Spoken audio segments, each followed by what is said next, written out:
Pemirsa, beberapa pekan terakhir, publik kembali ramai membahas keaslian ijazah Joko Widodo. Jokowi pun mempertimbangkan menempuh jalur hukum.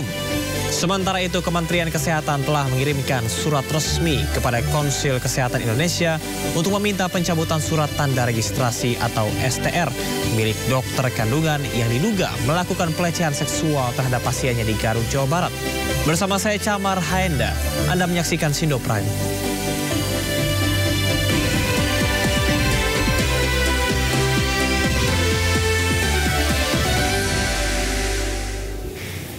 Kita awal informasi di Sindo Prime malam hari ini. Polisi telah mengamankan oknum dokter kandungan yang melecehkan pasien di sebuah klinik di Garut. Namun dokter tersebut masih dalam pemeriksaan dan statusnya akan ditentukan lebih lanjut.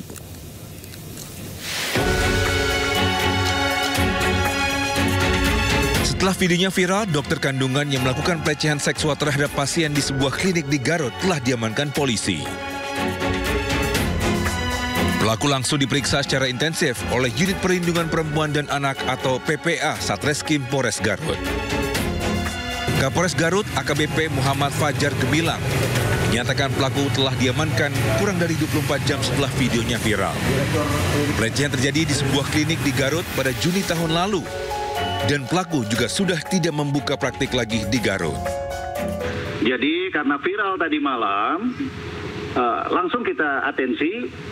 Polisi membentuk tim khusus baik dari Polres Garut bersama dengan Polda Jawa Barat langsung menindaklanjut dan alhamdulillah tadi siang sudah kita amankan yang bersangkutan. Demikian kita mendatangi klinik di sekitar Garut, ada klinik Karyasa. Didapat informasi memang itu diduga terjadi sekitar bulan Juni 2024, jadi sekitar sudah 10 bulan yang lalu di lokasi. Pelaku yang kini telah diamankan, statusnya kini masih dalam pemeriksaan dan masih didalami untuk menentukan langkah selanjutnya. Sementara sudah ada 2 korban yang mendatangi langsung ke Polres terkait masalah ini. Dari Garut, Jawa Barat, II Solihin, iNews melaporkan. Sebelumnya, video dugaan pencabulan oknum dokter kandungan terhadap pasien yang mencuat di Garut. Wakil Ketua Komisi 3 DPR RI Ahmad Sahroni memberikan ultimatum kepada Polres Garut agar menangkap pelaku dalam waktu 1 kali 24 jam.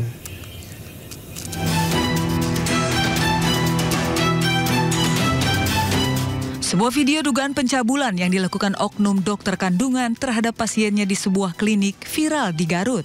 Aksi dugaan pencabulan terekam kamera CCTV ruang praktek sang dokter.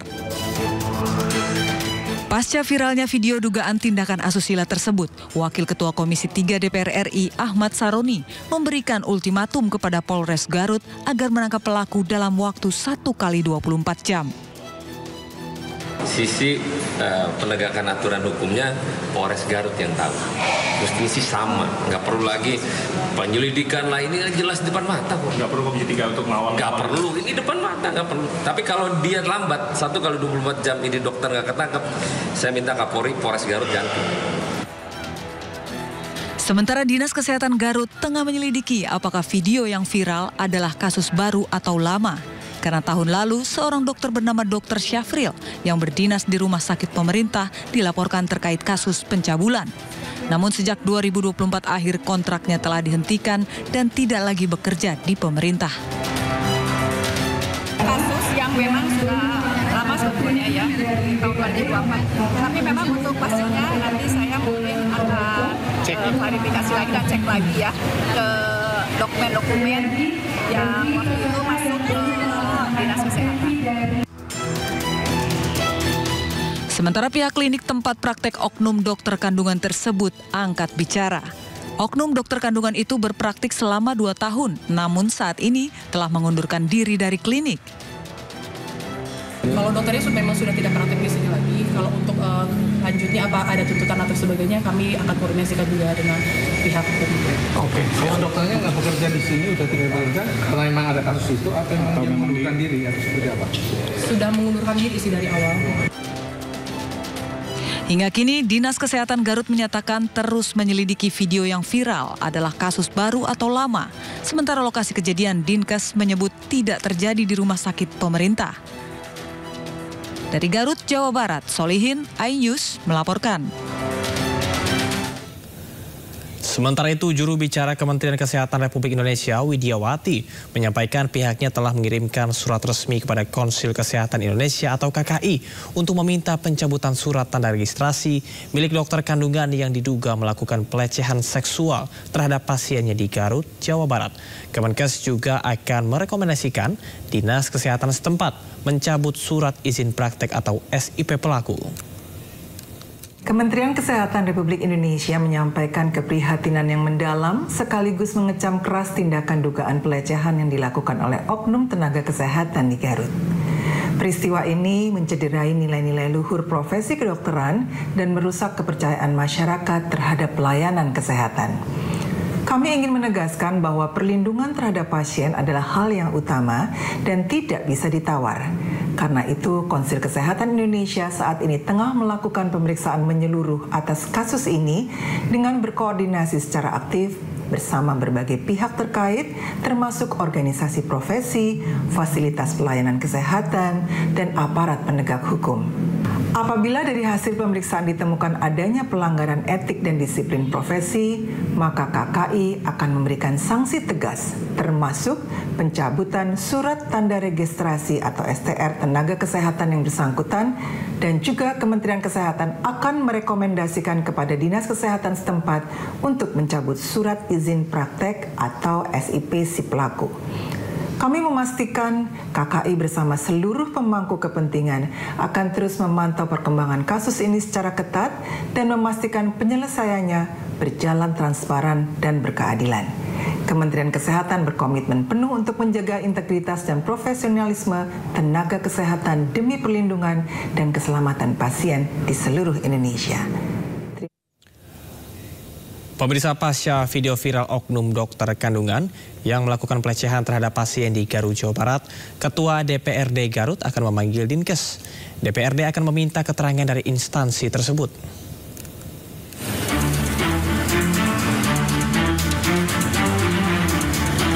Pasca video viral oknum dokter kandungan yang melakukan pelecehan terhadap pasien di sebuah klinik di Garut, Jawa Barat, Ketua DPR Garut akan memanggil Dinas Kesehatan Garut untuk meminta keterangan terkait kasus tersebut. DPRD Garut meminta Dinas Kesehatan Garut untuk lebih selektif dalam mengeluarkan izin praktek dokter. Selain itu, DPRD Garut juga meminta Dinas Kesehatan memberikan pembinaan kepada dokter serta tenaga medis agar dapat menjalankan tugas secara profesional. Ini harus jadi tanggung jawab bersama kan, saya tadi sudah bilang bahwa harus ada pembinaan dari Dinas Kesehatan nanti untuk memberikan arahan-arahan terkait pelayanan, ya kan? Ini sudah kelewatan kalau memang sudah terbukti nanti. Ini harus ada tindak lanjut yang lebih tegas untuk para petugas, khususnya mungkin di puskesmas atau DPRD bisa memanggil dinas? Jelas bisa. Nanti kita panggil supaya dinas melakukan pembinaan ke bawah dokter ataupun perawat dan lain sebagainya. Sementara itu, pasca video viral tersebut, klinik tempat pelaku praktek masih memajang nama sang dokter di papan informasi klinik yang berada di depan gedung klinik. Sebelumnya beredar video dugaan pencabulan yang dilakukan oknum dokter kandungan terhadap pasiennya di Garut, Jawa Barat. Aksi tersebut terekam kamera CCTV ruang praktek sang dokter. Pasca viral, menurut pengurus klinik, sang dokter sudah tidak bertugas di klinik tersebut. Aksi tidak terpuji tersebut diduga terjadi pada tahun 2024 lalu. Dari Garut, Jawa Barat, Solihin, iNews melaporkan. Pihak klinik tempat praktik oknum dokter kandungan cabul angkat bicara. Oknum dokter kandungan tersebut berpraktik selama 2 tahun. Berapa lama Bu berprakteknya di sini Bu? Sekitar 2 tahun. Oh 2 tahun. Sejak tahun berapa Bu? 2023. Sampai sekarang, tapi kalau dari ini sudah tidak pernah lagi di sini. Itu sempat ada kecurigaan pasien yang disampaikan langsung ke pihak polisi. ya sempat ada keluhan. Kemudian saya juga sudah koordinasi dengan pihak kepolisian. Untuk selanjutnya kami serahkan kepada kepolisian. Bu merasa dirugikan nggak Bu dengan adanya viral ini? Jujur sangat sekali merasa dirugikan, apalagi bukan hanya kepada klinik saja sebagai pribadi, tapi kepada seluruh dokter-dokter juga di Indonesia, karena dengan adanya satu oknum ini jadi mencoreng seolah-olah semua dokter itu sepertinya sama, gitu seperti itu. Terkait dengan pelecehan seksual oleh dokter kandungan di Garut, Jawa Barat, Kementerian Pemberdayaan Perempuan dan Perlindungan Anak akan memberikan perlindungan dan bantuan hukum kepada korban. Berikut pernyataan Menteri PPPA Arifah Fauzia. Koordinasi juga dengan unit P3A kami yang berada di sana, sudah sejauh mana yang dilakukan, kemudian upaya yang bisa kita lakukan. Paling cepat adalah melakukan perlindungan terhadap korban. Apa yang dibutuhkan, pemulihan psikologisnya dan sebagainya. Kalaupun perlu bantuan hukum, kami bisa membantu mengkoordinasikan, tetapi itu sebetulnya bukan wilayah kami, tapi akan kami. Sementara itu, anggota Komisi 8 DPR RI, Atalia Praratia, khawatir kasus dokter kandungan cabul di Garut akan menggerus kepercayaan masyarakat terhadap profesi dokter. Dan berikut pernyataan lengkapnya. Karena di tengah situasi kita sedang berupaya untuk memulihkan kepercayaan publik ya terkait dengan kasus-kasus yang terjadi sebelumnya, khususnya yang di RSHS. Kita ini sedang mencoba agar supaya masyarakat kembali pulih kepercayaan terhadap fasilitas kesehatan yang disediakan oleh pemerintah. Saya melihat bahwa ini sesungguhnya berarti yang harus dilakukan adalah bagaimana kita bisa memperbaiki masalah yang sistemik ya. Jadi kaitannya dengan pengawasan menjadi sangat penting, bagaimana kode etik profesi juga menjadi sangat penting gitu ya. Apalagi ini kan kasusnya adalah kasus relasi kuasa ya. Relasi kuasa ini yang sedang muncul belakangan ini. Ini menurut saya menjadi satu hal yang bagi perempuan seperti kami ini agak mengerikan sekali, karena profesi dokter itu adalah profesi yang kita sebut sebagai penyelamat jiwa gitu. Kita datang kepada mereka itu adalah untuk berobat atau mungkin dalam situasi-situasi yang lebih sempit daripada itu, kaitannya dengan jiwa. Nah, maka tentu kita ingin memberikan semua yang bisa kita berikan, termasuk kepercayaan itu pada orang yang bisa kita percaya. Nah, ketika kasus-kasus ini muncul, ini dikhawatirkan itu akan terus menggerus kepercayaan masyarakat kepada profesi, khususnya profesi dokter. Jadi saya kira memang ruang untuk mereka bisa menyampaikan terkait dengan kekhawatiran mereka, begitu ya, itu perlu untuk disosialisasikan kembali. Nah, sebetulnya kita ini dari Kemen PPA itu punya yang namanya SAPA 129. Dari Komnas Perlindungan Anak juga ada, dan lain sebagainya juga ada, bahkan dari wilayah di Jawa Barat juga saya kira ada, begitu ya. Hanya mungkin sosialisasinya saja. Dan kadang-kadang karena tadi ya, karena kan untuk kasus yang di RSHS ini mereka itu dibius, sehingga mereka sendiri bingung itu apakah sebetulnya yang terjadi pada diri mereka gitu. Kecuali tadi ada pendampingan dari keluarga sehingga mereka bisa mendorong agar supaya yang bersangkutan melakukan pemeriksaan mandiri dulu, kemudian apabila terjadi sesuatu dia langsung melapor begitu ya. Itu kan tentu didukung oleh orang di sekitar. Kita beralih ke informasi pelecehan seksual oleh dokter residen di Bandung. Buntut kasus pemerkosaan oknum dokter PPDS di Rumah Sakit Hasan Sadikin Bandung, program pendidikan anestesi Unpad dibekukan. Pembekuan dilakukan selama 1 bulan agar evaluasi bisa dilakukan oleh Kementerian Kesehatan.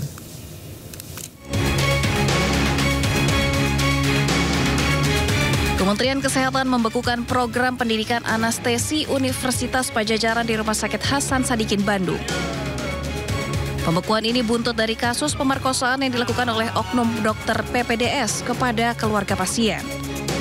Pembekuan program PPDS anestesi di Rumah Sakit Hasan Sadikin Bandung berlaku selama 1 bulan untuk evaluasi. Selain itu, Kementerian Kesehatan juga akan mencabut surat izin praktik milik pelaku. Kita akan masuk freeze dulu anestesi di belakang dada saya untuk lihat kekurangannya mana. Kalau kita perbaiki sambil jalan freeze dulu kita setelah kita mau masuk dari kanan kiri yang benar-benar baru sehingga dia kasih yang ketiga ini kan bisa dicegah, ini kan masalah kejiwaan. Nah sekarang kemudian akan mewajibkan semua yang mau masuk harus tes. Sementara itu, Universitas Padjadjaran memastikan bahwa program pendidikan anestesi kampus tetap berjalan.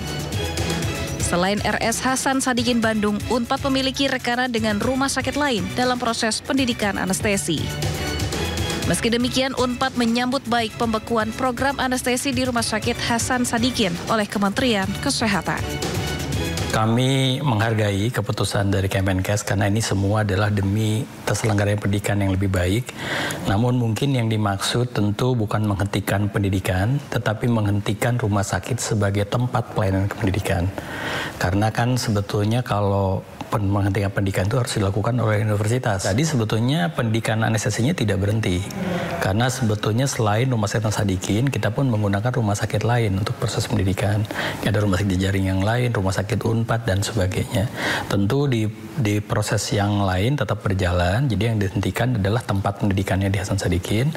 Tapi Unpad pun tentu tidak akan tinggal diam. Semua proses akan kita evaluasi. Evaluasi internal juga akan dilakukan Fakultas Kedokteran Unpad untuk memperkuat edukasi hukum dan etika profesi.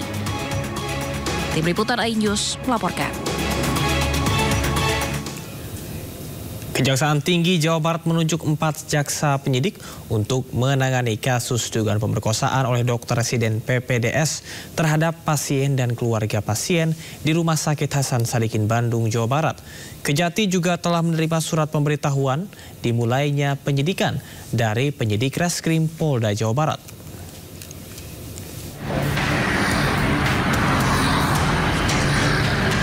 Kejaksaan Tinggi Jawa Barat telah menunjuk 4 orang jaksa untuk menangani perkara dugaan pemerkosaan yang dilakukan dokter residen PPDS Priguna Anugrah Pratama terhadap pasien dan keluarga pasien di Rumah Sakit Hasan Sadikin Bandung, Jawa Barat.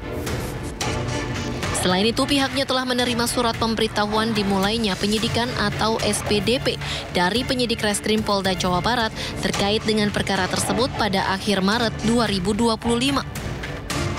Berkas laporan segera diteliti ke 4 jaksa yang telah ditunjuk. Kemudian hasilnya akan disampaikan dalam beberapa hari berikutnya.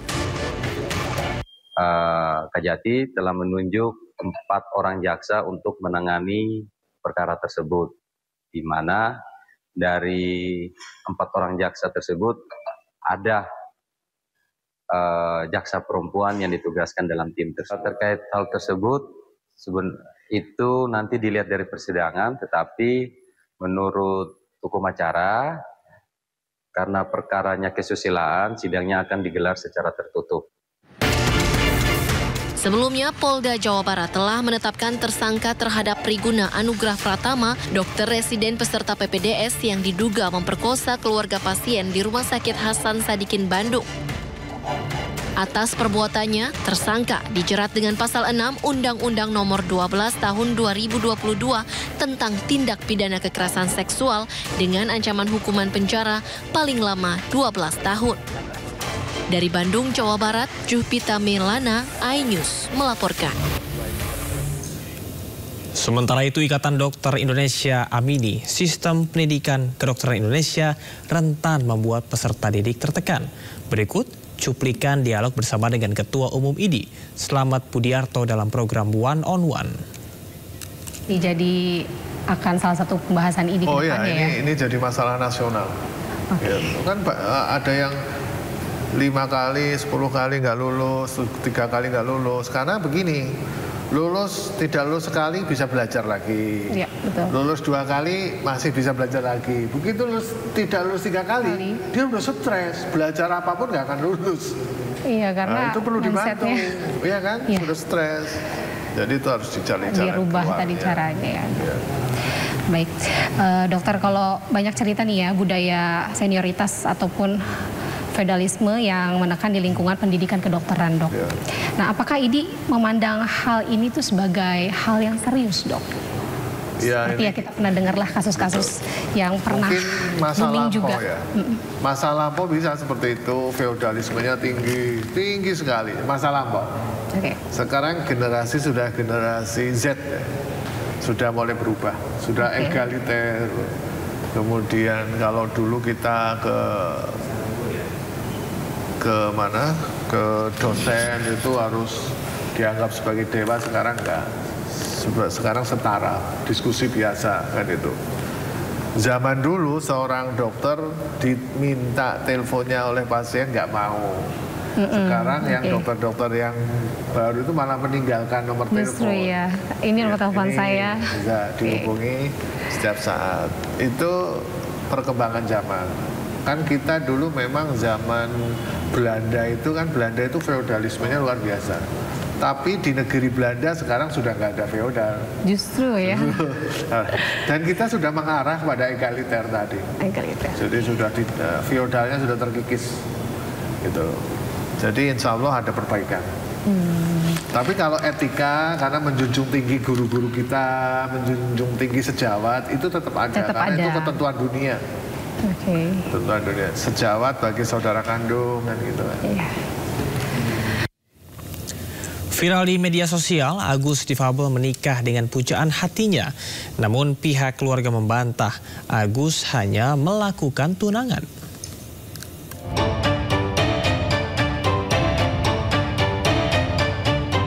Kabar Iwas menikah mencuat setelah prosesi adat pernikahan Iwas dengan pujaan hatinya beredar di media sosial. Prosesi pernikahan tetap digelar meski tanpa kehadiran Iwas sebagai mempelai pria. Sebagai pengganti, mempelai pria diwakilkan dengan sebilah keris dan disaksikan oleh pedanda, tokoh agama, serta keluarga kedua belah pihak.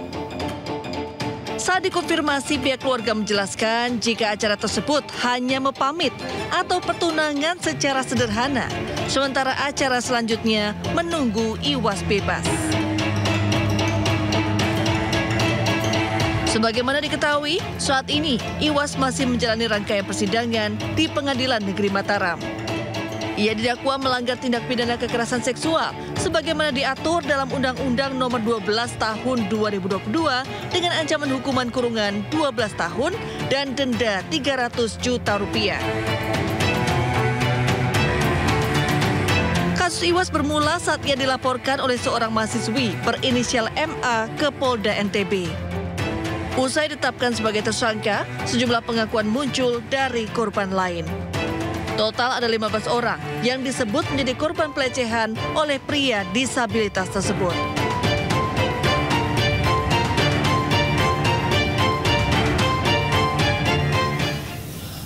Kepala Badan Narkotika Nasional BNN menemui Menteri Hak Asasi Manusia untuk membahas isu legalisasi ganja hingga kratom. Informasinya akan hadir usai jeda. Tetaplah bersama kami di Sindo Prime.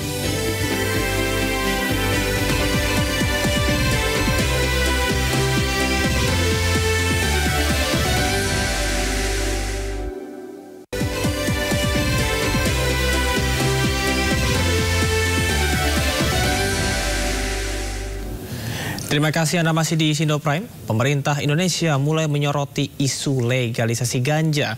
Kepala Badan Narkotika Nasional atau BNN, Martinus Hukom, menemui Menteri Hak Asasi Manusia, Natalius Pigai, untuk membahas isu legalisasi ganja hingga kratom.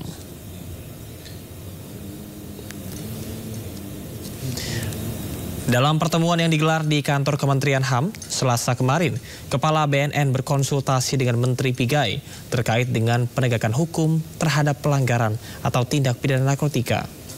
Pembahasan ini dinilai sangat penting karena ada beberapa kelompok yang menghubungkan legalisasi ganja dan tanaman kratom dengan hak asasi manusia. Terlebih, negara lain sudah melegalisasi kedua tanaman tersebut untuk kepentingan medis. Meski demikian, Menteri Pigai mengatakan pihaknya menolak legalisasi ganja dan kratom karena dinilai tidak sejalan dengan hukum konstitusi HAM internasional. PIGAI juga memastikan nilai-nilai dan prinsip hak asasi manusia akan menjadi poin penting yang diperhatikan dalam revisi Undang-Undang Narkotika.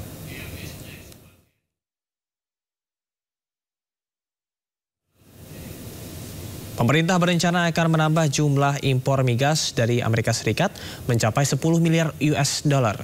Rencana penambahan porsi impor minyak dari Amerika ini berpotensi mengurangi jumlah impor dari negara lain. Pemerintah berencana akan menambah jumlah impor migas dari Amerika Serikat mencapai 10 miliar dolar atau setara 168,56 triliun rupiah. Penambahan impor ini untuk mengatasi masalah antara Indonesia dan Amerika terkait surplus perdagangan. Menurut Menteri ESDM Bahlil Lahadalia, Amerika menginginkan agar Indonesia bisa menyeimbangkan neraca perdagangan yang ada. Dengan adanya penambahan impor migas dari Amerika ini, neraca perdagangan Indonesia dan Amerika Serikat seimbang atau balance. Dengan rencana penambahan porsi impor minyak dari Amerika ini berpotensi mengurangi volume atau jumlah impor dari negara lain. Bahlil memastikan rencana penambahan impor migas ini tidak ada kaitannya dengan perang tarif. Kami mengusulkan dari SDM adalah pertama kita mengimpor sebagian minyak dari Amerika dengan menambah kuota impor kita LPG yang angkanya kurang lebih di atas 10 miliar US dollar. Kalau ini aja kita geser, maka defisit neraca perdagangan kita dengan Amerika itu tidak akan terjadi lagi. Neraca kita balance. Ini yang kita akan lakukan. Jadi nggak ada kaitannya dengan critical mineral, dengan perang tarif ini. Bahlil memastikan rencana peningkatan impor migas asal Amerika ini telah sesuai dengan perintah Presiden Prabowo Subianto yang menginstruksikan kepada menterinya agar melihat potensi komoditas yang bisa dibeli dari Amerika.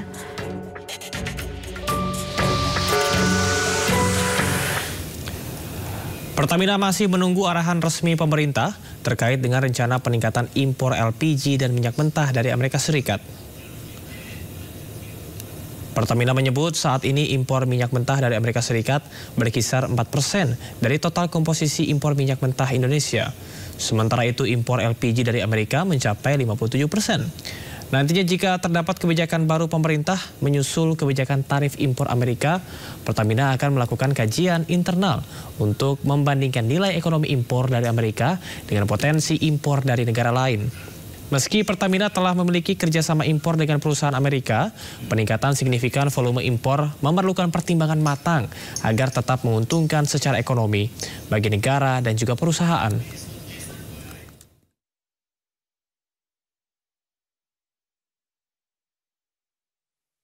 Sampai saat ini Pertamina masih menunggu arahan dan kebijakan pemerintah. Kita akan tunggu kajian dari pemerintah, tapi sebagai informasi saja bahwa Pertamina saat ini sudah memiliki kerjasama pengadaan crude, LPG dan juga LNG dengan perusahaan-perusahaan di Amerika Serikat. Besarannya untuk crude di sekitar 4% dari keseluruhan komposisi impor minyak mentah kita. Untuk LPG 57%. Dan ya mudah-mudahan nanti kita lihat bagaimana kebijakan pemerintah, tentunya akan kita kaji juga secara internal untuk kemungkinan. Badan Pusat Statistik mencatat impor migas Indonesia sepanjang 2024 mencapai 36,27 miliar dolar Amerika Serikat. Adapun porsi impor LPG dari Amerika Serikat mencapai 3,94 juta ton dengan nilai impor mencapai 2,03 miliar US dollar. Pemerintah berencana akan menambah jumlah impor migas dari Amerika Serikat mencapai 10 miliar dolar atau setara 168,56 triliun rupiah. Penambahan porsi impor minyak dari Amerika ini berpotensi mengurangi volume atau jumlah impor dari negara lain. Badan Pusat Statistik mencatat impor migas Indonesia sepanjang 2024 mencapai 36,27 miliar dolar Amerika. Postur impor itu berasal dari pembelian minyak mentah senilai 10,35 miliar dolar dan hasil migas sebesar 25,92 miliar dolar Amerika. Adapun impor LPG Indonesia sepanjang 2024 mencapai 6,89 juta ton dengan nilai mencapai 3,78 miliar dolar Amerika. Dengan porsi impor LPG dari Amerika Serikat mencapai 3,94 juta ton dengan nilai impor mencapai 2,03 miliar US dollar. Selain Amerika, Indonesia juga mengimpor LPG dari Uni Emirat Arab, Qatar, Arab Saudi, hingga Algeria. Sementara itu, kuota impor minyak mentah Indonesia dari Amerika Serikat terbilang kecil dibandingkan dengan realisasi impor sepanjang 2024. Indonesia mengimpor minyak mentah dari negeri Paman Sam sekitar 430,9 juta dolar Amerika pada periode tersebut.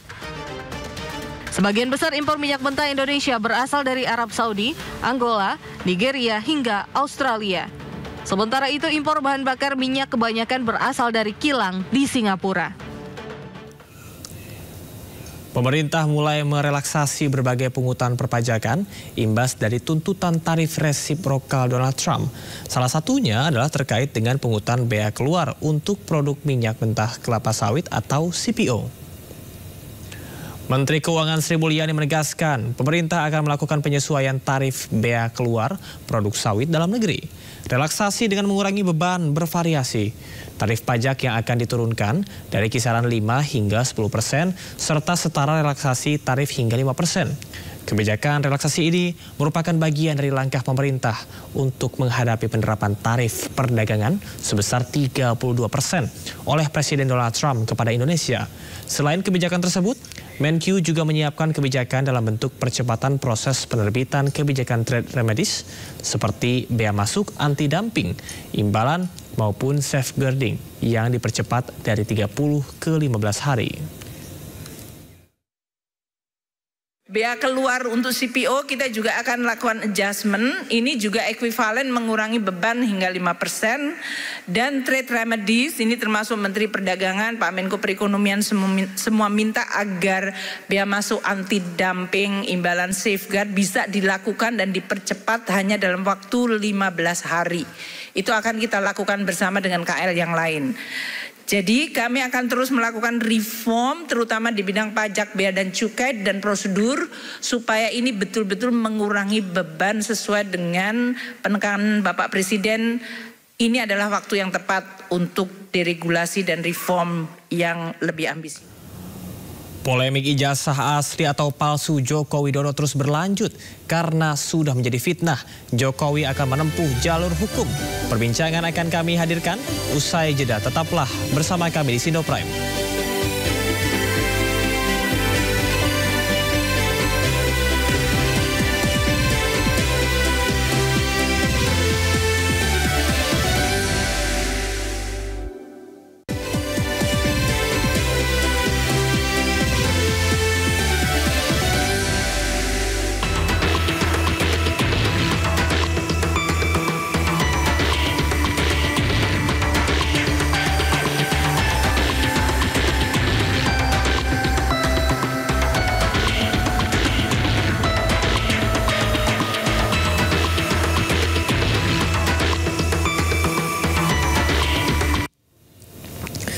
Pemirsa, puluhan orang mendatangi kediaman Presiden ke-7 Indonesia Joko Widodo di Solo, Jawa Tengah.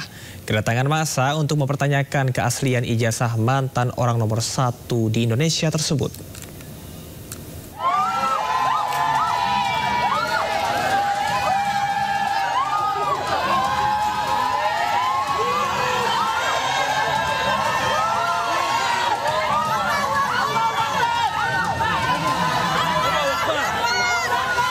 Puluhan warga dari tim pembela ulama dan aktivis berdemonstrasi di depan kediaman Presiden ke-7 Indonesia Joko Widodo di Solo, Jawa Tengah untuk mengklarifikasi keaslian ijazah mantan orang nomor 1 di Indonesia tersebut. Massa sempat bertahan di depan pintu masuk kediaman Joko Widodo meski berbarengan dengan ratusan orang yang sedang antre untuk berfoto bersama Joko Widodo. Joko Widodo pun memberi kesempatan kepada perwakilan pendemo untuk berdialog di dalam rumahnya. Namun perwakilan pendemo menyebut tidak mendapatkan jawaban yang memuaskan. Ketemu Pak Jokowi, Pak? Ketemu ya. Terus gimana Pak? Ketemu Barusan Pak Jokowi dan Pak Jokowi kita minta satu silaturahmi, dan yang kedua adalah ya beliau kita minta berkenan untuk bisa menunjukkan ijazah aslinya, baik itu SD, SMP, SMA atau khususnya karena baru kita dari UGM, ya S1 UGM. Nah, ditunjukkan tidak ditunjukkan. Beliau tidak mengembalikan pengadilan. Kalau pengadilan terus langkah apa TPUA setelah ini? Hah? Langkah TPUA ya itu tadi itu soal gugatan keterbukaan informasi publik. Satu KIP kan. Jadi diminta nantinya dibuka dong. Sebenarnya yang kita butuhkan rakyat atau masyarakat ini adalah bagaimana sebenarnya. Masa 10 tahun gitu kan menjabat sebagai presiden tidak bisa sesuatu tadi juga Pak keluar tuh ini sederhana loh ya itu sederhana gitu seandainya dikeluarkan saja kepada masyarakat ini loh gitu kan ijazah asli saya selesai nanti soal pengujian atau verifikasi itu urusan yang lain gitu kan sebetulnya itu.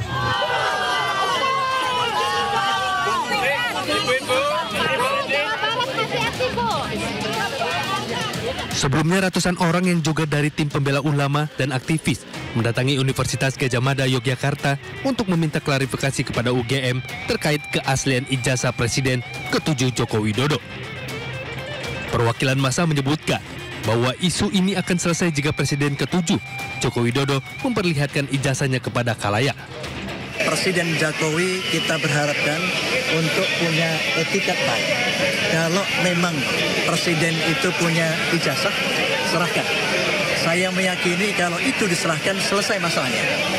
Tetapi ketika di pengadilan kita melihat proses hukum itu berjalan, orang yang menuduh sementara divonis hukum, tetapi belum bisa dibuktikan di pengadilan ijazah itu ada atau tidak.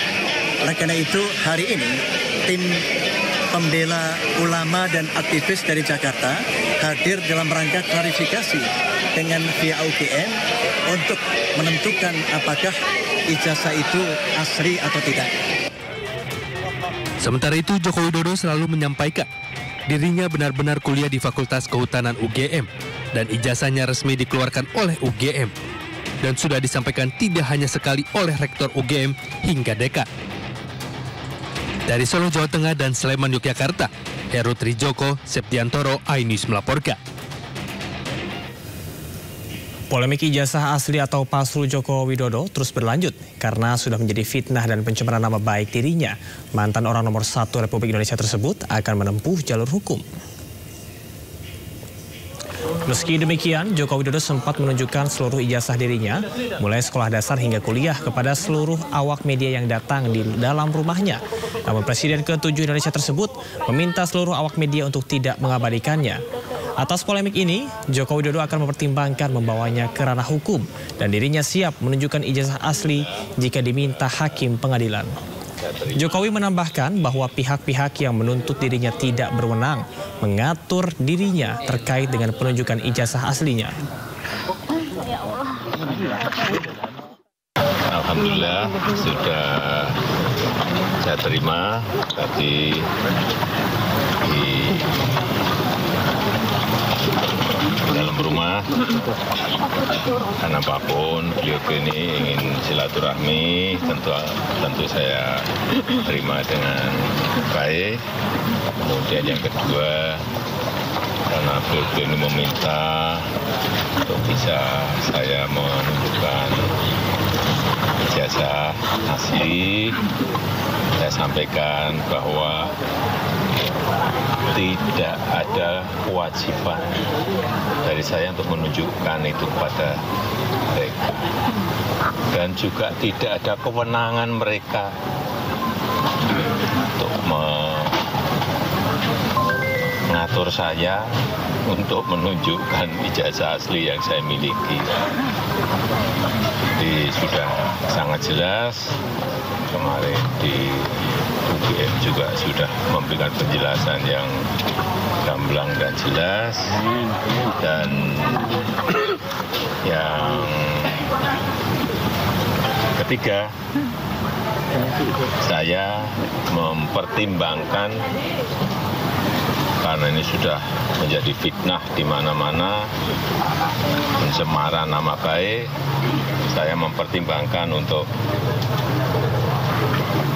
melaporkan ini, membawa ini ke ranah hukum. Yang dilaporkan siapa Pak nanti? Nanti biar disiapkan oleh kuasa hukum. Artinya kalau setelah Dan untuk membahas polemik ijazah Presiden ke-7 Joko Widodo, kami sudah bersama dengan kuasa hukum Joko Widodo, Firmanto Laksana Pangadibuan, dan pakar telematika Roy Suryo. Selamat malam, Bang Firman dan juga Mas Roy. Selamat malam. Yuk, selamat malam Mas Yamas, selamat malam juga Firman. Malam Mas Suryo. Ya, saya akan ke Bang Firman terlebih dahulu. Bang Firman, kapan rencananya Jokowi akan menempuh jalur hukum?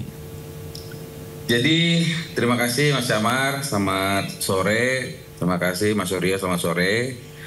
Jadi minggu-minggu depan ini kita akan setelah kami menjajaki beberapa hal terkait dengan pemberitaan dan unsur-unsur terkait, mungkin di minggu depan kita akan mulai melakukan upaya hukum. Dan seperti yang disampaikan Bapak Jokowi juga bahwa memang kami sudah ditugaskan dan kami sudah rampung, tinggal kami mendiskusikan lebih lanjut pada Bapak dan juga memfinalisasinya, kira-kira demikian. Oke, baik. Tapi tanggapan Anda mengenai banyaknya orang yang datang ke rumah Jokowi untuk menanyakan mengenai ijazah ini, apakah Anda melihat ada misi terselubung atau ada yang menggerakkan atau seperti apa? Jadi sebenarnya kalau memang datang ke rumah Bapak dalam rangka bersilaturahmi, kita sudah saksikan ya, beliau menerima semua dengan senang hati, dan khusus untuk perwakilan yang ingin beraudiensi mengenai ijazah juga sudah ditemui semuanya seperti itu. Dan jika masih terus juga menggaungkan isu-isu fitnah yang mana Bapak sudah sampaikan, ini fitnah, ini pencemaran nama baik ini. Tentu sebenarnya kita sudah dapat sebenarnya, hanya kami belum bisa menyampaikan secara terbuka, tetapi kami sudah bisa dibilang 95% rampung ya, untuk kita bisa melakukan upaya hukum seperti yang disampaikan oleh prinsipal kami. Oke, baik. Saya akan ke Bung Roy. Bung Roy, Anda ini menjadi salah satu tokoh yang juga turut hadir langsung ke UGM, kemudian juga ada banyak hal yang Anda sampaikan kepada awak media. Apa pandangan Anda dan apa dasar atau kecurigaan Anda terhadap ijazah dari Jokowi? Nah, sebenarnya wajar saja.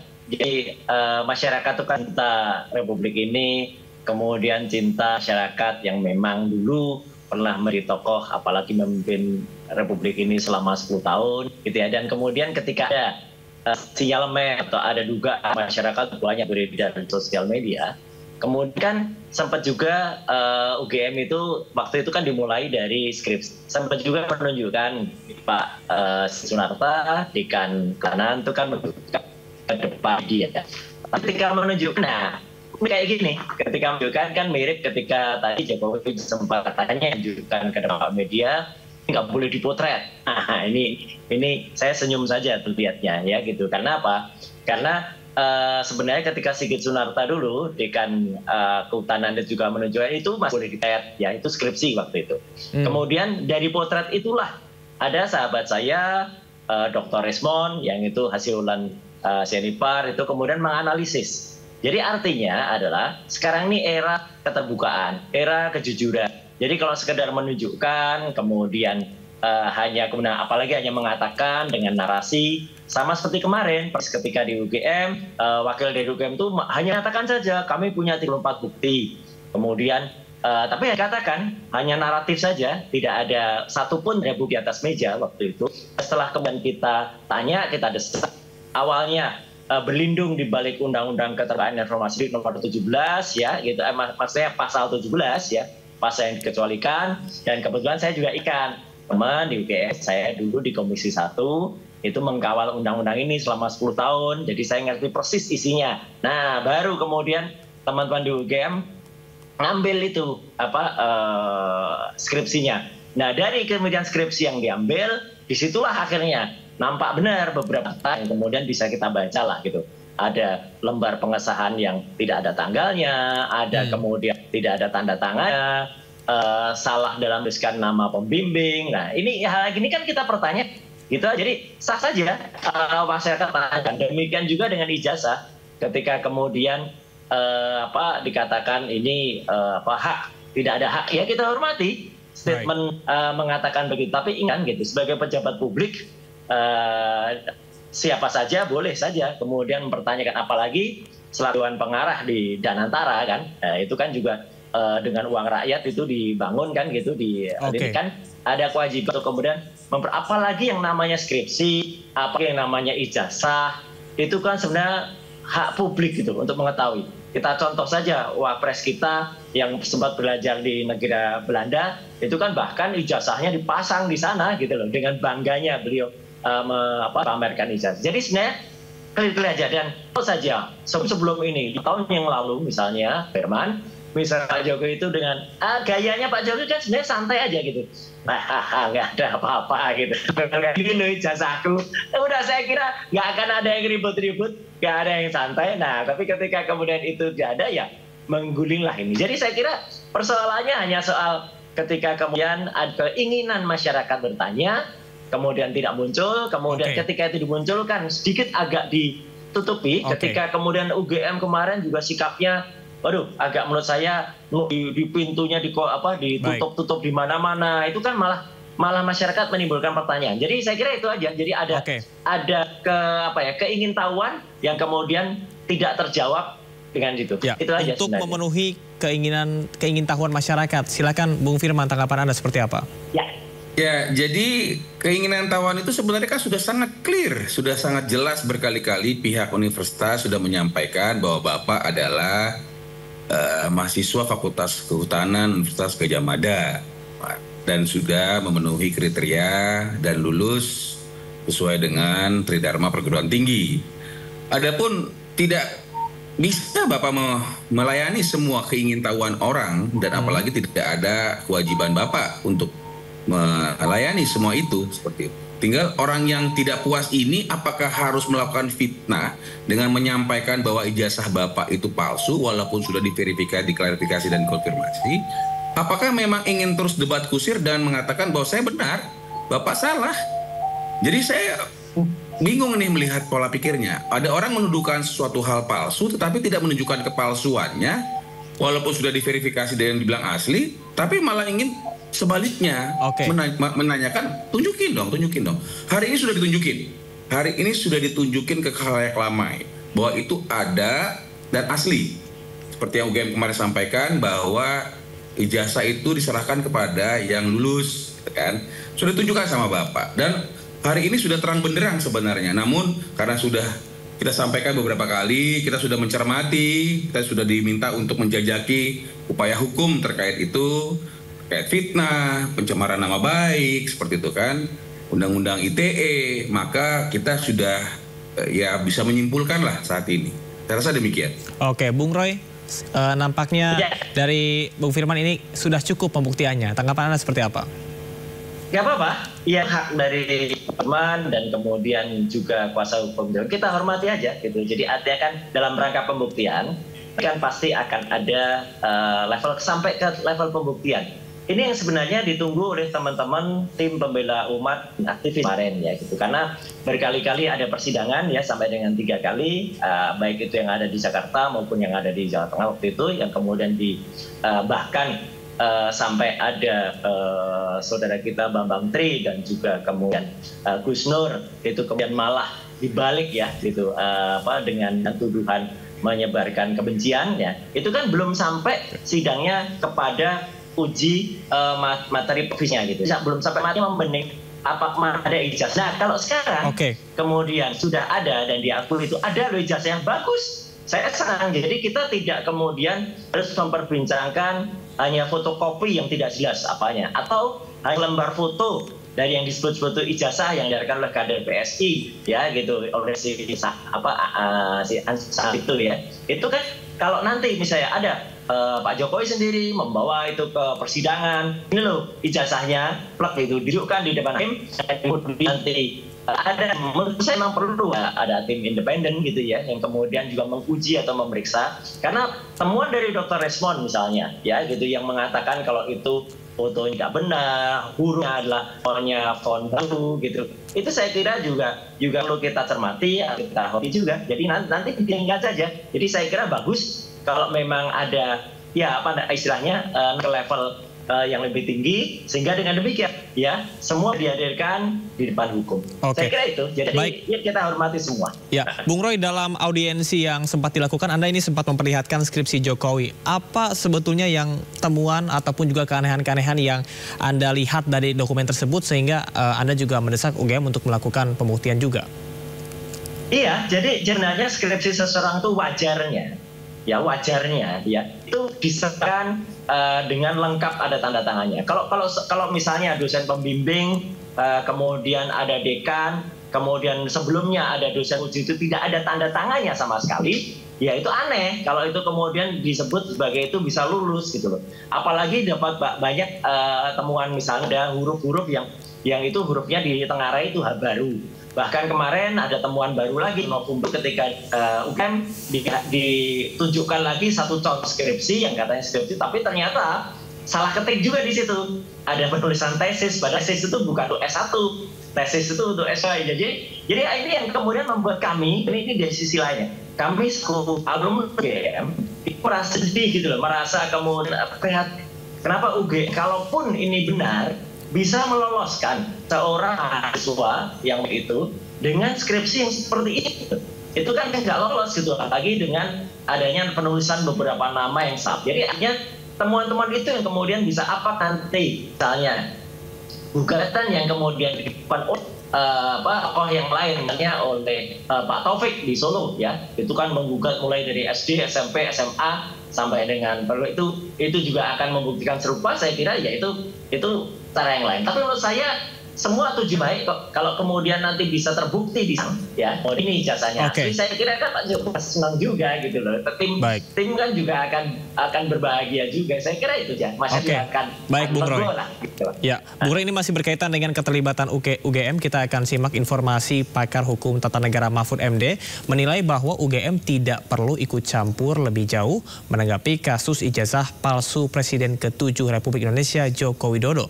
Mahfud juga berpandangan keabsahan seluruh keputusan Jokowi selama menjabat sebagai Presiden ke-7 tetap tidak tergoyahkan. Dan berikut pernyataan Mahfud MD. Harusnya UGM tidak perlu terlibat di urusan itu, ya. Tapi nanti kita bisa bahas. Karena UGM itu yang mengeluarkan ijazah, bukan yang memalsu ijazah. Iya kan? UGM tinggal mengatakan, loh, saya sudah mengeluarkan dulu ijazah ini. Gitu. Tinggal Pak Jokowi menjelaskan berhubungan sama orang yang mempertanyakan itu. Sampai hilang dan sebagainya. Sebenarnya UGM kan tinggal ini saya sudah selesai, gitu aja. Silahkan kalau tidak percaya kan gitu. Tetapi sebenarnya ada yang mengatakan ini orang-orang yang yang gugat-gugat sama Pak Jokowi ini kok tidak selesai-selesai sih. Sudah lewat pengadilan, lewat berkali-kali. Memang menurut saya pengadilannya tidak proporsional yang sudah ditempuh selama ini. Tidak proporsional. Iya, tidak cukup mewakili. Iya.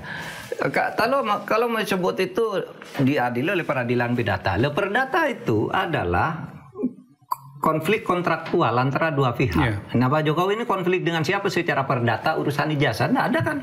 Ya betul, pengadilan negeri kami tidak berwenang, tidak salah. Kecuali kalau pidana, Pak ya? Kecuali kalau pidananya sudah. Pidana ini kan ada dua. Satu yang melakukan pemalsuan, dua yang menuduh melakukan. Ini yang dituduh melakukan pemalsuan ini belum diadili soalnya. Ini malah yang menuduh, yang ditangkap lebih dulu. Sementara ini tidak dikelirkan. Sebenarnya kalau masuk ke sini bisa. Itu yang belum terjadi ya.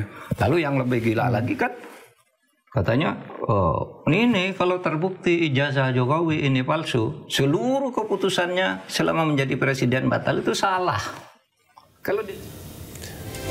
Baik, pemirsa, informasinya berkaitan dengan tadi sempat disampaikan oleh Mahfud MD bahwa UGM tidak perlu terlibat terlalu jauh. Saya akan minta ke Bang Firman seperti apa tanggapannya? Ya, jadi sebenarnya kalau berkaitan dengan Bapak adalah alumni UGM Fakultas Kehutanan, lulus ijazah, saya rasa harus ya sebagai verifikasi, konfirmasi akan kepastian dan keaslian informasi tersebut. Tapi untuk hal-hal lain yang tadi disampaikan Pak Mahfud, kami kebetulan tidak mencermati lebih lanjut ya. Yang pada intinya jika memang ada hal-hal yang memang menurut beliau itu melawan hukum, ya diproses sesuai dengan hukum. Contohnya mengenai dikategorikan tadi kita dengar ya, itu juga dengan Mas Suryo mengatakan bahwa ijazah palsu dan sebagainya. Ya dibuktikan dulu aja gitu loh, baru bisa kita bicara dan kita menyampaikan hal-hal yang terkait. Belum terbukti sudah diumbar sana kemari, bagaimana kalau tiba-tiba nanti dibilang asli seperti itu, seperti yang sudah disampaikan oleh UGM. Atau apakah UGM-nya mau digugat dulu mengatakan kok UGM bilang asli, misalnya seperti itu. Jadi singkatnya menurut saya UGM harus memberikan klarifikasi menurut pandangan kami sebagai lembaga pihak yang berwenang yang memang memiliki kredibilitas untuk menyampaikan mengenai Pak Jokowi adalah alumni daripada Universitas Gadjah Mada, Fakultas Kehutanan, dan juga sebagai pihak yang telah menjalankan Tridharma Perguruan Tinggi sehingga layak untuk lulus sebagai mahasiswa dari Fakultas Kehutanan Universitas Gadjah Mada. Saya rasa demikian, Samar. Oke, baik. Kita ke Bung Roy berkaitan dengan tadi yang disampaikan oleh Pak Mahfud bahwasanya UGM tidak perlu ikut campur begitu. Namun Anda ini juga sempat menemukan sejumlah kejanggalan. Salah satunya adalah perbedaan ketikan, kemudian juga tidak adanya lembar pengesahan dari dosen. Apakah itu menjadi hal yang krusial dan perlu diverifikasi ataupun juga menjadi tanggung jawab dari UGM?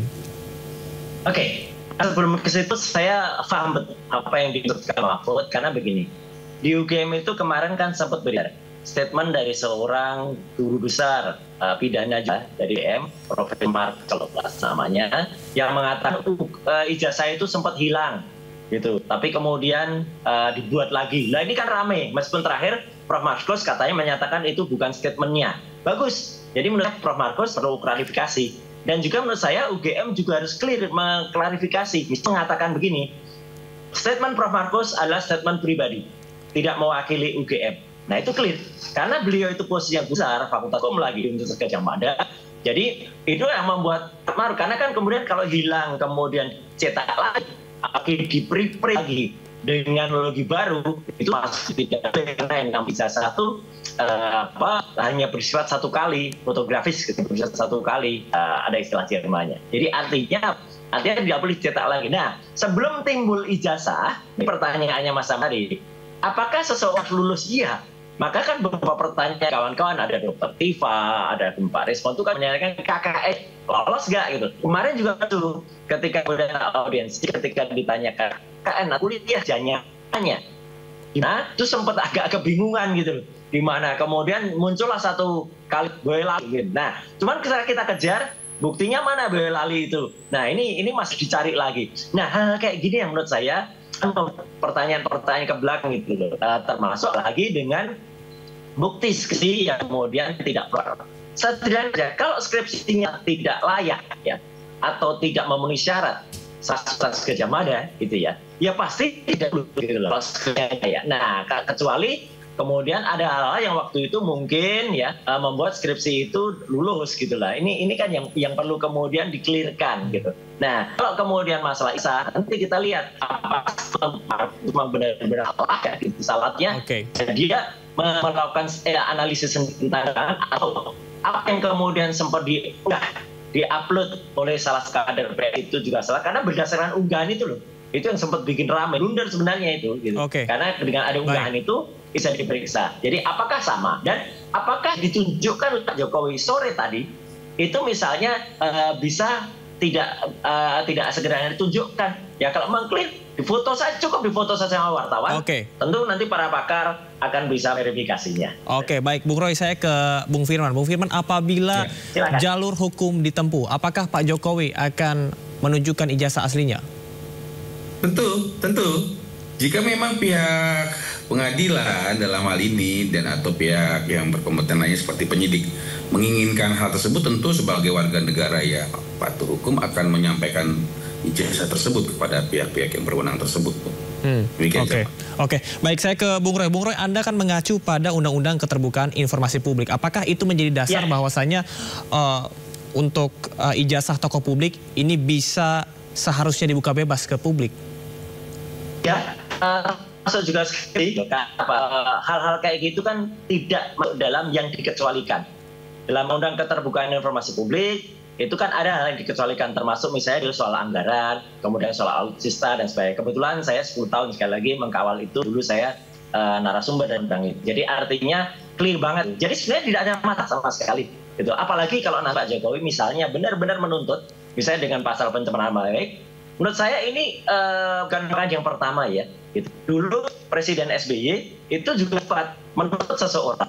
Beliau hadir langsung gitu, melaporkan, datang ke Polda, laporkan. Oh itu saya kira kalau saya Pak Jokowi kemudian itu akan jadi diskursus yang bagus gitu. Jadi menurut saya kita harus gitu. Jadi artinya kalau memang harus dikatakan, katakan aja. Semacam kemarin misalnya ada kemudian dipersoalkan Prof Ova gitu. Saya objektif aja. Kalau memang itu salah ya. Tapi ketika ada kemudian yang keterlaluan menyalahkan Prof Ova itu kemudian ada indikasi begini, keluarganya begini, saya pun bela gitu. Enggak dia nggak melakukan itu gitu.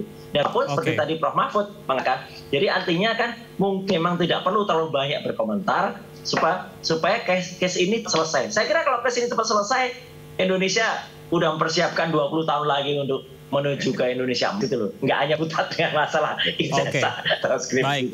Baik Bung Roy, saya ke Bung Firman sekaligus closing statement. Tanggapan Anda mengenai kasus ini ya, ataupun isu yang selalu dicuat ataupun juga selalu dikeluarkan setiap tahunnya begitu ya. Apa yang ingin Anda sampaikan berkaitan dengan isu ini yang selalu terus digoreng dan juga terus diperbincangkan? Silakan Bung Roy. Bung Firman, silakan. Iya, terima kasih Jamar. Jadi saya ingin menyampaikan bahwa tuduhan ijazah Bapak Jokowi itu palsu tidak benar dan menyesatkan. Karena sudah disampaikan ke publik, kemudian sudah diverifikasi juga oleh pihak berwenang yaitu rektor dan dekanat, oleh UGM lah, dan juga oleh pihak terkait lainnya kayak KPUD, KPU Pusat dan sebagainya. Kemudian ingin saya menghimbau kepada para masyarakat untuk menghentikan narasi-narasi yang saya tadi setuju dengan Bung Roy mengatakan bahwa udah jangan terlalu banyak narasi-narasi. Saya pikir itu yang lebih bijak. Namun kalau masih terus dilakukan, kami sudah menjajaki, kami sudah merampungkan, memfinalisasi apa yang harus dilakukan dalam rangka penegakan hukum yang diminta oleh Bapak, dan Bapak sudah memang akan melaporkan hal ini masuk ke ranah hukum. Jadi guna masuk dalam jebakan Batman, saya mengharap kepada para masyarakat untuk tenang dan kalau memang ada orang ingin memproses ini secara hukum, kita akan layani dengan baik seperti 2 tahun lalu kita layani, kita proses apapun hal yang disampaikan oleh pihak-pihak lain tidak berimbang dan sebagainya. Yang penting kita sudah memenangkan proses itu. Pihak yang mencoba melakukan gugatan perdata dan TUN juga sudah kita kalahkan, dan oleh karena itu kita minta kepada masyarakat untuk menghentikannya. Dan kita akan memproses secara hukum kepada pihak-pihak yang memang sudah melakukan pencemaran nama baik, fitnah terhadap Bapak yang mengatakan bahwa ijazah Bapak itu palsu. Saya rasa demikian, Jamar. Oke, terima kasih. Baik, terima kasih Bung Firman dan juga Bung Roy atas informasinya, dan kita harapkan bahwasanya semuanya bisa terbuka ya. Informasi yang disampaikan ke publik bisa dibuka dengan sejelas-jelasnya. Terima kasih. Selamat bertugas kembali. Selamat malam. Terima kasih. Terima kasih. Menteri-menteri Kabinet Merah Putih bergantian berkunjung ke kediaman Joko Widodo. Para menteri menyatakan pertemuan hanya merupakan silaturahmi dan membantah isu matahari kembar yang muncul.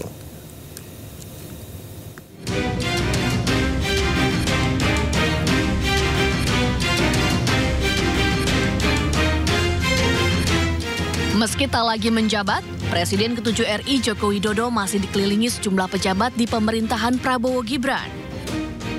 Bertajuk silaturahmi, sederet menteri berdatangan ke rumah Jokowi di Solo, Jawa Tengah. Di antaranya Menteri Koordinator Bidang Pangan Zulkifli Hasan, Menteri ESDM Bahlil Lahadalia, Menteri Kelautan dan Perikanan Sakti Wahyu Trenggono, Menteri Kesehatan Budi Gunadi Sadikin, hingga Ketua Dewan Ekonomi Nasional Luhut Binsar Panjaitan. Eksistensi pengaruh Jokowi terungkap setelah sejumlah menteri masih menganggap Jokowi sebagai pemimpin. Silaturahim sama bekas bos saya, sekarang masih bos saya. Apa aja Pak yang diobrolin Pak? Ya kesehatan dan sebagainya. Saya sehat, beliau sehat, dan minta arahan-arahan. Banyak sekali saya harus belajar dulu. Apa aja Pak arahannya Pak? Ya arahan untuk kemajuan dalam memimpin KKP. Silaturahmi karena Pak Jokowi kan saya, jadi saya sama Ibu silaturahmi, mohon maaf lahir dan batin, dan juga doain supaya Pak Presiden Bapak Ibu sehat, karena sudah masih jadi Menteri Kesehatan kan. Kalau Pak Jokowi sehat kayak gini, kita senang. Apalagi kalau Pak Jokowi nanti umurnya sampai 80, 90, 100, insya Allah kita lebih senang lagi. Dia Menteri Kesehatannya sehat sih. Fenomena banyaknya Menteri Kabinet Merah Putih yang sowan ke Jokowi menimbulkan beragam tafsir. Apalagi silaturahmi dilakukan saat Presiden Prabowo melawat ke 5 negara di Timur Tengah. Politisi PKS Mardhani Alisera menyebut bahwa silaturahmi merupakan hal yang baik, namun ia mewanti-wanti terjadinya matahari kembar. Namun Menteri ESDM Bahlil Lahadalia membantah pernyataan Mardhani Alisera. Bahlil menyatakan bahwa semua Menteri Kabinet Merah Putih berada di bawah komando Presiden Prabowo. Jangan lagi ada pertanyaan tentang konsolidasi ke yang lain. Konsolidasi kami kepada Bapak Presiden Prabowo dan Wakil Presiden Mas Gibran. Menteri ini sekarang semuanya di bawah perintah dari Pak Presiden Prabowo. Titik. Sedangkan Ketua DPR RI Puan Maharani ikut merespon adanya isu matahari kembar. Puan menegaskan bahwa Presiden saat ini adalah Prabowo Subianto. Matahari kembar, Presiden saat ini Presiden Prabowo Subianto. Sementara itu Presiden Prabowo Subianto akan mengumpulkan semua menterinya usai kembali dari lawatan ke negara-negara Timur Tengah. Tim Liputan iNews melaporkan. Tidak hanya menteri-menteri, Gubernur Jawa Timur Hovifah Indar Parawangsa ditemani Kapolda dan Pangdam juga sowan ke rumah Jokowi di Solo. Hovifah mengaku kedatangannya untuk silaturahmi sekaligus membahas ekonomi. Hovifah datang ke rumah Jokowi ditemani Pangdam 5 Brawijaya, Maijen TNI Rudi Saladin, dan Kapolda Jawa Timur Irjen Pol Nanang Afianto. Para petinggi Jawa Timur ini bertemu Jokowi sekitar 1 jam. Menurut Hovifah, pertemuannya selain silaturahmi juga membahas perang tarif antara Amerika dengan China yang berdampak ke seluruh dunia.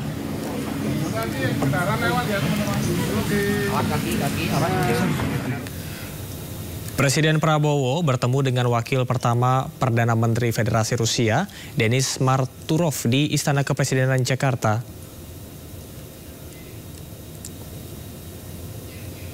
Wakil Pertama Perdana Menteri Federasi Rusia, Denis Marturov, disambut Presiden Prabowo saat tiba di Istana Kepresidenan Jakarta Selasa siang. Keduanya kemudian langsung menggelar pertemuan tertutup didampingi masing-masing delegasi. Prabowo sendiri sempat didampingi Menko Perekonomian Erlangga Hartarto, Mensesnek Prasetyo Hadi, dan Sekretaris Kabinet Mayor Teddy Indrawijaya. Istana menyebut pertemuan dalam rangka penguatan hubungan bilateral. Pertemuan juga membahas sejumlah agenda strategis. Nah, kemudian dalam pertemuan tadi, DPM Marturov mengundang Bapak Presiden, satu untuk hadir dalam parade di Rusia, dan yang kedua dalam SPIF, St. Petersburg Economic Forum, di mana dalam St. Petersburg Economic Forum itu diharapkan Bapak Presiden bisa hadir, dan ada beberapa milestone kerjasama yang akan dibuat Memorandum of Understanding. Nah, itu termasuk beberapa kerjasama ekonomi maupun kerjasama strategis. Dan tentunya pihak Rusia juga mengharapkan bisa menambah daripada jumlah pesawat, dan mereka menanyakan destinasi mana yang cocok untuk penerbangan langsung dari Moskow. Kemudian terkait dengan sistem keuangan, mereka juga mencari jalan bagaimana supaya turis dipermudah dengan suatu mekanisme yang disepakati oleh kedua negara. Yang ketiga juga tentu kerjasama dalam pengembangan sektor, termasuk pengembangan di sektor investasinya. Dan tadi juga dibahas terkait dengan Eurasia Free Trade Agreement, di mana diharapkan pada saat Bapak Presiden ke Saint Petersburg, seluruh materi di dalam pembahasan. Informasi selanjutnya, kabar duka pemirsa pengacara senior Hotma Sitompul meninggal dunia di Rumah Sakit Cipto Mangunkusumo, Jakarta. Di usia 68 tahun, Hotma tutup usia pada pukul 11.15 siang tadi di ICU RSCM Kencana, Jakarta. Belum diketahui pasti apa penyebab meninggalnya Hotma Sitompul. Semasa hidupnya, Hotma dikenal dengan sepak terjangnya di dunia hukum, khususnya dalam menangani sejumlah kasus besar dan kontroversial. Salah satu kasus yang ditangani adalah pembunuhan gadis cilik di Bali pada 2015 bernama Angelin.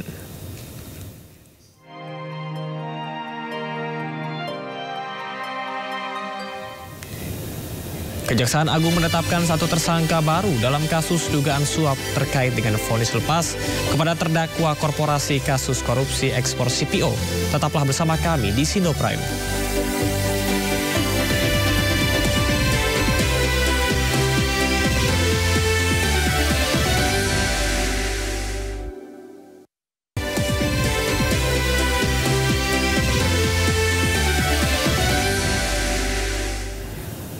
Anda masih di Sindo Prime bersama saya Camar Haenda.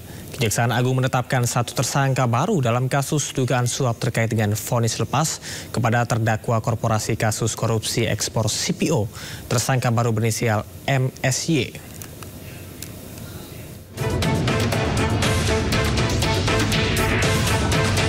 Kejaksaan Agung kembali menetapkan satu tersangka baru dalam kasus dugaan suap terkait vonis lepas kepada terdakwa korporasi kasus korupsi ekspor CPO. Tersangka baru berinisial MSY yang merupakan Social Security Legal Wilmar Group. MSY ditahan selama 20 hari ke depan di Rutan Salemba, Jakarta. Selain menetapkan tersangka baru, Kejagung juga telah melakukan penggeledahan di 3 lokasi dan menyita 2 mobil mewah. Keterangan saksi dan dokumen baik yang diperoleh pada hari ini maupun 2 hari yang lalu, penyidik menyimpulkan telah ditemukan 2 alat bukti yang cukup sehingga pada malam ini menetapkan satu orang tersangka atas nama MSY. Ya, atas nama MSY, di mana yang bersangkutan sebagai Social Security Legal Wilmar Group. Terhadap tersangka dilakukan penahanan 20 hari ke depan terhitung mulai hari ini di Rutan Salemba, Cabang Kejaksaan Agung Republik Indonesia berdasarkan surat penahanan nomor 28 tanggal 15 April 2025. Dengan demikian, Kejagung saat ini telah menetapkan sebanyak 8 tersangka dalam skandal suap vonis lepas kasus minyak goreng. Ketujuh tersangka sebelumnya terdiri dari 4 hakim, 1 panitera, dan 2 pengacara. Dari Jakarta, tim liputan iNews melaporkan. 8 tersangka telah ditetapkan dalam kasus dugaan suap vonis lepas terdakwa korupsi ekspor CPO. Mirisnya sebagian besar diantaranya adalah hakim.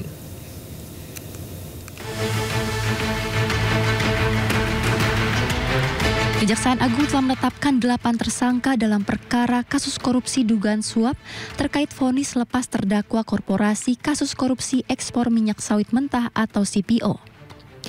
Berikut peran ke-8 tersangka. Muhammad Arif Nurianta yang merupakan Ketua Pengadilan Negeri Jakarta Selatan diduga menerima suap 60 miliar rupiah dalam kasus ini.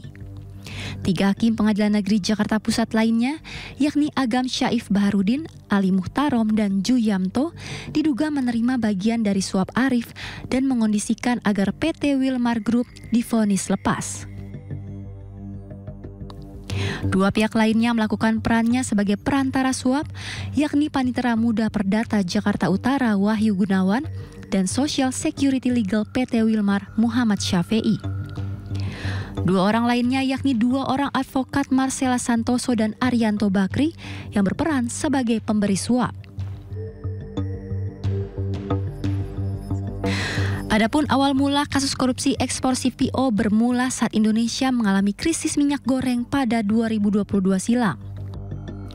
Kemudian, April 2022, Presiden ke-7 Republik Indonesia Joko Widodo mengeluarkan larangan ekspor minyak sawit mentah atau CPO bagi perusahaan yang belum memenuhi Domestic Market Obligation atau DMO atau wajib menjual ke pasar domestik sebesar 20%. Namun Permata Hijau Group, Wilmar Group, dan Musimas Group telah mengekspor CPO meski belum memenuhi DMO 20%. Pemberian fasilitas ekspor kepada 3 korporasi ini lalu diadili di Pengadilan Tipikor pada Pengadilan Negeri Jakarta Pusat. Jaksa penuntut umum lalu menuntut pidana ganti rugi pada 3 korporasi tersebut. Pada 19 Maret 2024, Majelis Hakim menjatuhkan vonis lepas terhadap ketiga korporasi.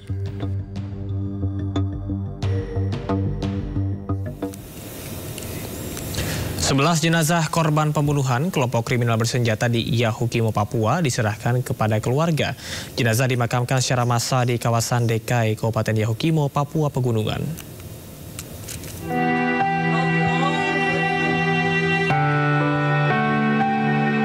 Usai diidentifikasi, tim gabungan Ops Damai Kartens bersama tim Dokes Polri dan DVI Polri menyerahkan 11 jenazah korban pembunuhan oleh kelompok kriminal bersenjata di tambak pas di wilayah Kabupaten Yahukimo, Papua Pegunungan kepada pihak keluarga.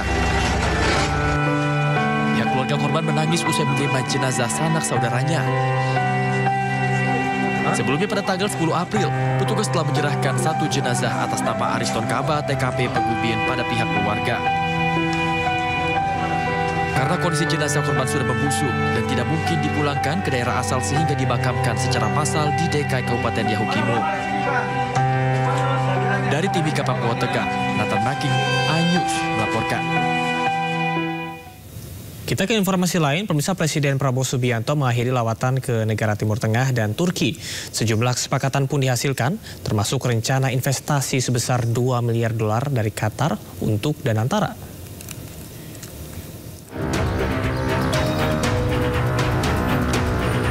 Presiden Prabowo Subianto telah merampungkan rangkaian kunjungan kerja dan kenegaraannya ke kawasan Timur Tengah dan Turki. Negara pertama yang dikunjungi Presiden Prabowo adalah Uni Emirat Arab. Setibanya di Istana Al-Qasr Al-Shati, Presiden Prabowo langsung disambut oleh Presiden Sheikh Mohammed bin Zayed atau MBZ. Di akhir pertemuan, Presiden Prabowo dan Presiden MBZ mendatangi nota kesepakatan untuk memperkuat kerjasama di berbagai bidang strategis.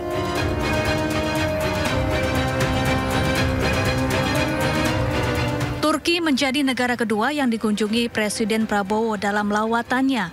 Setibanya di Bandara Internasional Esenboga, Prabowo langsung disambut pelukan hangat Presiden Turki Recep Tayyip Erdogan.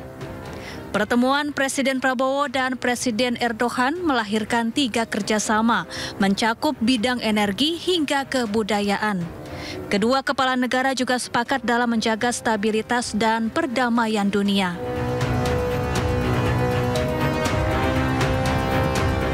Usai ke Turki, Presiden Prabowo berkunjung ke Mesir.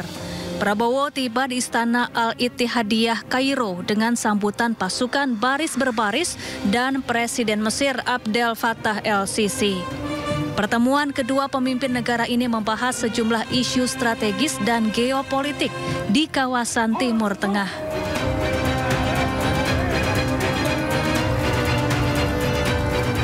Presiden Prabowo melanjutkan lawatannya ke Qatar.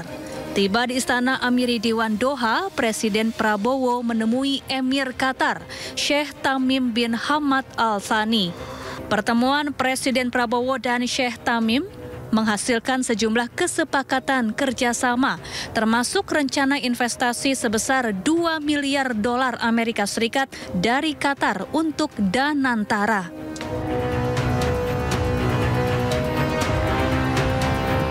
Tiba di Bandar Udara Militer Marka, Presiden Prabowo disambut hangat Raja Yordania Abdullah II bin Al-Hussein. Pembicaraan hangat kedua pemimpin negara ini berlanjut ke penandatanganan nota kesepahaman strategis. Selain itu, di akhir pertemuan, Presiden Prabowo juga menegaskan dukungan gencatan senjata di Gaza, Palestina. Ya, kita membahas peningkatan kerjasama di beberapa bidang pendidikan, sains, teknologi, ekonomi. Ya kan, kita di sini kita beli banyak fosfat, potash untuk pupuk kita. Salah satu termurah di dunia. Kita juga bicara masalah Gaza, ya. Bagaimana kita bisa membantu dari segi kemanusiaan. Juga kita mendesak segera ada gencatan senjata, dan kita akan menawarkan apa yang bisa kita bantu untuk mempercepat proses perdamaian.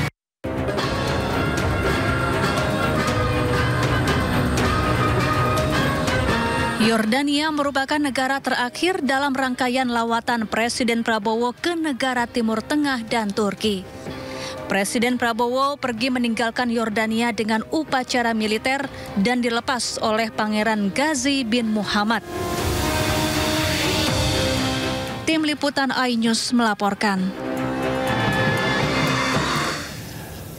Dan pemirsa, usai sudah Sindo Prime hari ini, jangan lupa Anda bisa mendapatkan informasi terkini dan terbaru melalui portal yang menghadirkan berita daerah, berita nasional, dan berita internasional di sindonews.com.